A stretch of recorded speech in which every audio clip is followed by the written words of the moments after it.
Ya, Assalamualaikum warahmatullahi wabarakatuh. Waalaikumsalam warahmatullahi wabarakatuh. Waalaikumsalam warahmatullahi wabarakatuh.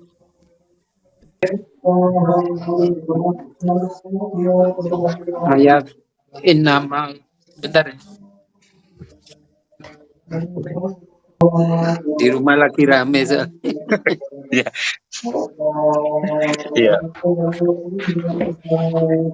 Hari raya Saya bisa ulangi saja. lagi Oke. ayat innamal mu'minuna ikhwatun wa aslihu baina akhawaykum.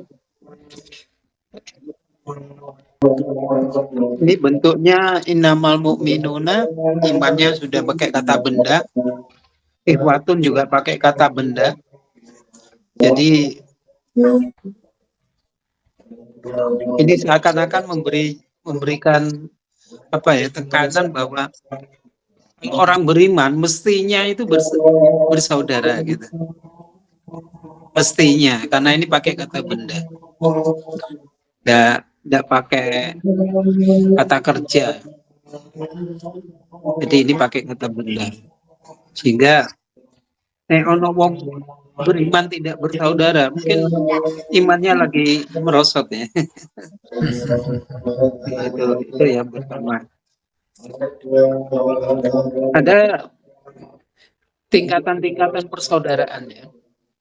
Mungkin persaudaraan yang paling tinggi itu loh persaudaraan berdasarkan ikatan iman. Itu. Yang kedua mungkin persaudaraan berdasarkan ikatan darah ya. Atau persaudaraan sesama klan, golongan gitu.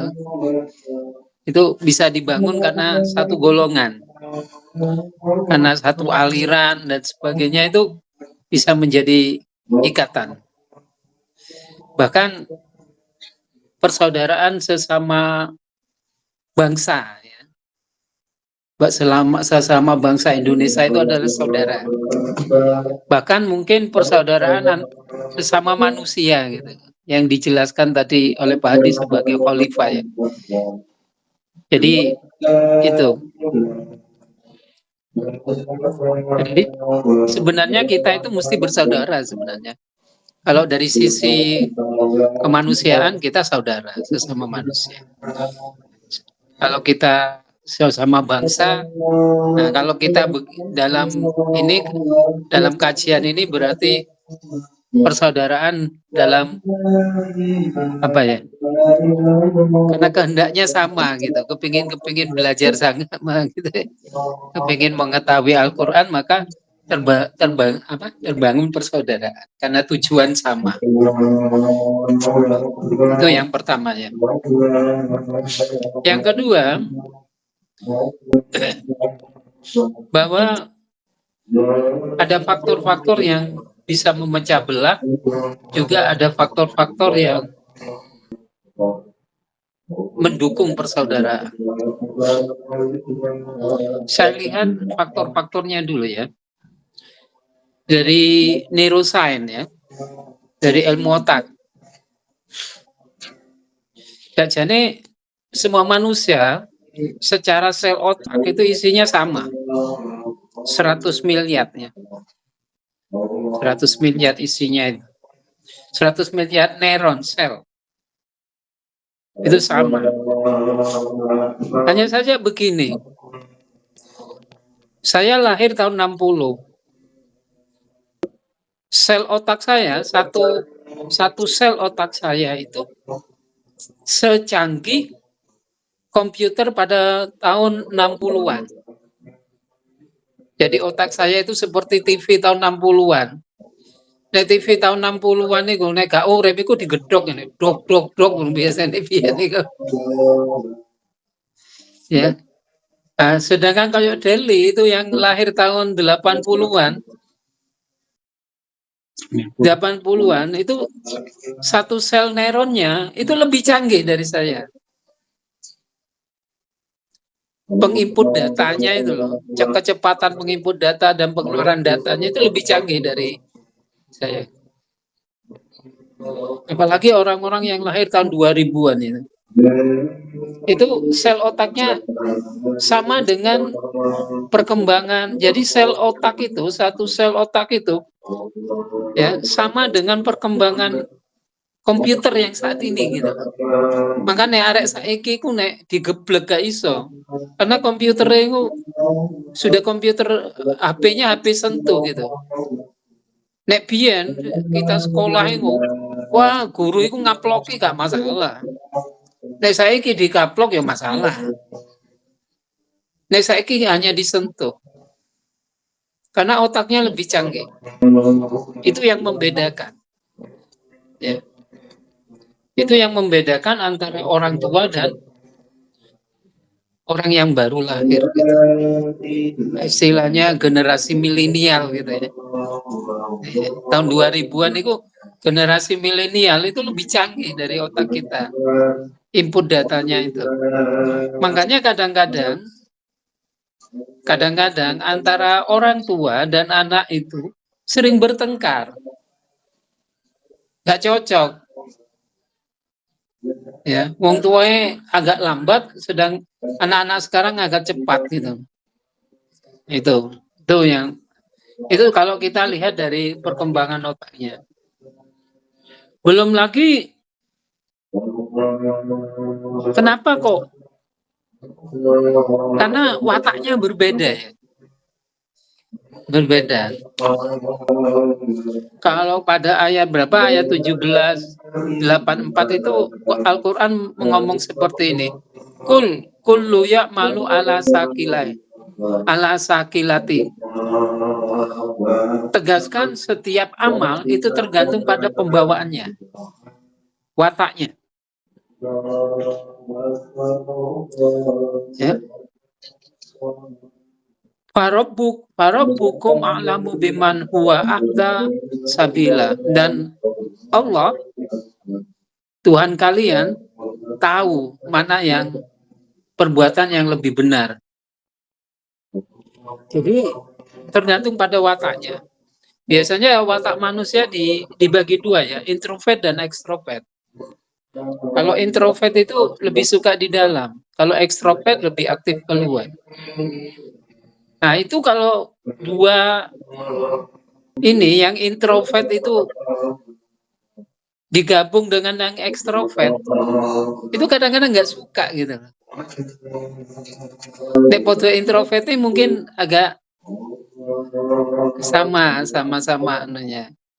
Jadi yang introvert nggak seneng metu-metu, lebih berpikir kritis, sedangkan yang ekstrovert itu lebih suka keluar, lebih suka ceria gitu ya. Sedangkan yang introvert itu pendiam.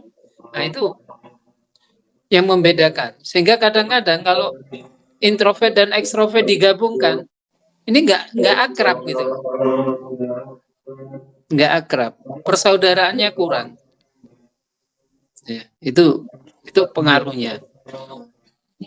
Juga ada lagi, kan ada pembagian watak yang 4 itu ya.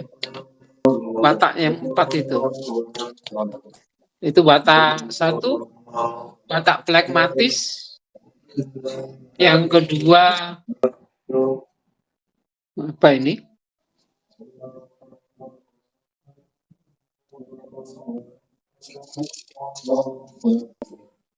Kalau kita lebih mudahnya begini, ya, lebih mudahnya itu. Kalau sampean itu kalau melihat sepak bola itu senang yang mana? Senang jadi penonton? Apa senang jadi pemain? Apa senang jadi panitia yang menyelenggarakan sepak bola? Nah itu wataknya, itu watak. Ada orang yang senang jadi panitia, jadi dia kreatif sekali untuk menyelenggarakan, nah itu wataknya kreatif. Ada yang senang menonton, jadi dia pasif saja gitu loh, menonton apa gitu aja. Ada yang ingin hanya jadi pemain. Ada yang ingin jadi penulis, dia senang nulis. Jadi mengkritik. Nah itu watak manusia seperti itu. masing-masing itu ada ini yang membuat kadang-kadang kalau wataknya tidak sama itu nggak akrab, persaudaraannya kurang. Itu kalau dilihat dari watak ya. Kalau dilihat dari sekarang persaudaraan itu biasanya bisa dilihat dari tujuan. Nek tujuannya podo, karepe podo, itu akrab biasa. Tapi nek karepe gak podo, ya gak iso. Karepe gak podo. Ya.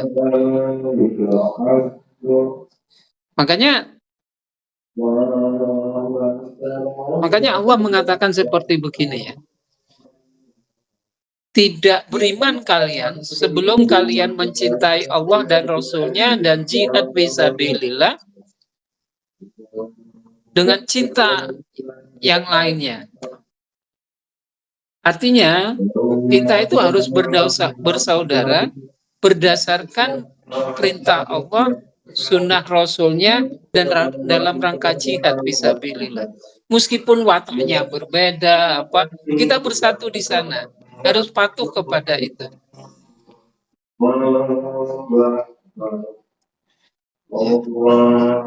Kalau umpamane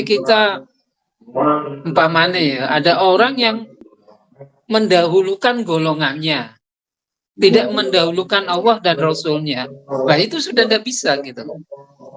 Karena dia fanatik golongan, dia kurang patuh kepada perintah Allah yang harusnya mendahulukan persaudaraan atas perintah Allah dan Rasul-Nya. Dia mengunggulkan golongan, itu digabung gak iso. Ya, gak iso itu. Jadi kita harus meletakkan di atas dulu Allah, ajarannya, sunnah Rasul, jihad fisabilillah, kemudian yang lain, tujuan hidup dan sebagainya ke belakang itu baru dibangun. Kalau itu diletakkan di atas, maka kita bisa bersaudara.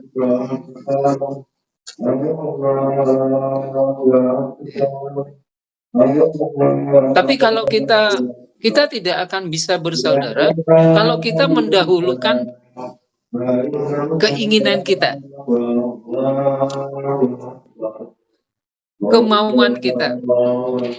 Jadi harusnya kemauan dan keinginan kita diletakkan di bawah Allah, Rasul-Nya, dan itu baru kita bisa bersaudara. Ya. Golongan kita harus di bawah perintah Allah, Rasul, dan jihad fisabilillah, itu baru bisa bersaudara. Ya. Kalau tidak bisa. Ya, tidak bisa. Karena kita tidak saling mencintai. Makanya ada hadis Nabi, la yu'minu ahadukum hatta yuhibbu yuhibbu wa rasulih. Jadi tidak sempurna iman kalian sebelum kalian mencintai Allah dan Rasul-Nya dan jihad fisabilillah.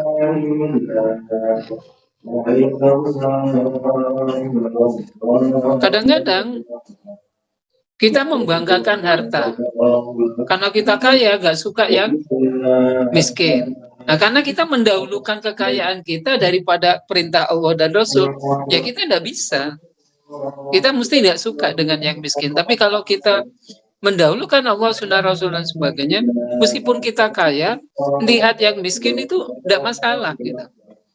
Karena kita meletakkan Allah dan Rasul-Nya di atas segalanya. Ya. Itu. Jadi harus Allah dan Rasul-Nya diletakkan di depan, yang lain diletakkan di setelahnya. Baru kita bisa hidup bersaudara dan bisa hidup damai. Nah, ini faktor-faktor yang bisa mendukung persaudaraan. Kalau sudah mendahulukan golongannya, mendahulukan keinginannya, mendahulukan daripada aturan Allah, mencintai Allah dan Rasul dan sebagainya, maka pasti kita akan bentrok. Ya. Sebab apa? Keinginan kita itu tidak terbatas. Ya. Ego kita nek di karpe itu terusan. Ya. Jadi kita harus meletakkan ego kita di bawah Allah, Rasulnya dan sebagainya. Baru kita bisa. Nah, inilah faktor-faktor yang harus harus dibangun dalam persaudaraan. Ya, di samping ya tadi itu ada watak-watak yang memang tidak boleh dipaksakan gitu loh. Anak introvert dipaksakan jadi ekstrovert itu tidak bisa. Tidak bisa. Ya. Begitu sebaliknya. Anak yang suka ada kalau dari pembagian otak itu ada otak yang ingin damai, tapi ada otak yang ingin aktif dan sebagainya. Itu tidak bisa ya kalau tidak sama gitu ya. Kecuali itu bisa diikat dengan cara mendahulukan perintah Allah dan Rasulnya dan jihad fisabilillah dan keinginan kita, watak kita diletakkan di dalam perintah Allah dan Rasulnya. Nah, inilah yang bisa saya sampaikan dalam hal kita membahas tentang persaudaraan itu ya. Semoga ini bermanfaat bagi kita semua. Kurang lebihnya saya mohon maaf. Assalamualaikum warahmatullahi wabarakatuh. Waalaikumsalam warahmatullahi Waalaikumsalam warahmatullahi wabarakatuh.